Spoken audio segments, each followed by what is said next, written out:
আমার নবীকে ছাড়া আর কাউকে জায়গা দিস না। যদি জায়গা দেশ, একদিন ভালো লাগবে, 10 দিন এমন অশান্তি লাগবে, এমন অশান্তিতে ফেলবে, সুইসাইড করে তোর মরাটাই উত্তম মনে হয়ে যাবে। কথা বলেন ঠিক কিনা?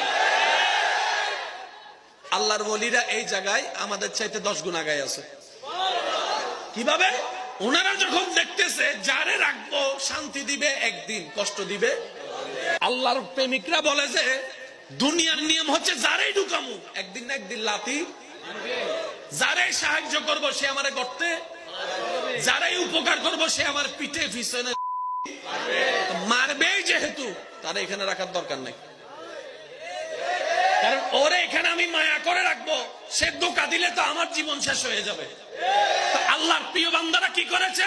যে জায়গা থেকে মন খারাপ হয়, যে জায়গা থেকে টেনশনের উৎপত্তি হয়, ওই জায়গার মধ্যে ওই দুজনকে রেখেছে, যারা প্রতারণা করে না, যারা বেঈমানি করে না, যারা রহমতের উপর রহমত করে, মায়ার পরে মায়া করে, হাজার গুনাহ করার পর ক্ষমা করতে প্রস্তুত হয়ে থাকে। বলেন সুবহানাল্লাহ। এই আল্লাহকে রেখেছেন।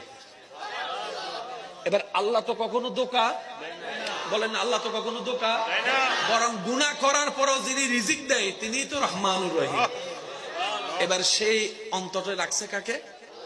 এবার আল্লাহ বলেছেন আমি একা থাকবো না, আমার নবীকেও রাখো।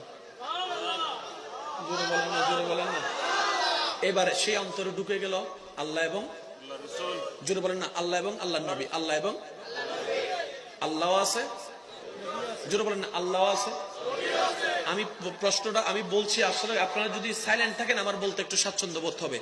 ওই দিলে আল্লাহ আছে।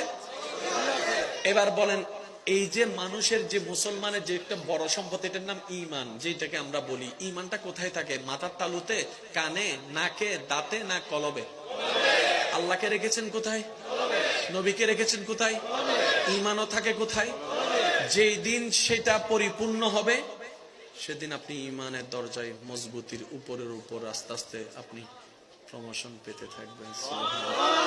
কিভাবে? যেটা মুখে বলেছেন সেটা দিলে ধারণ করেছেন। আমাদেরটা কোনটা? মুখে বলা, ধারণ করাটা হয়।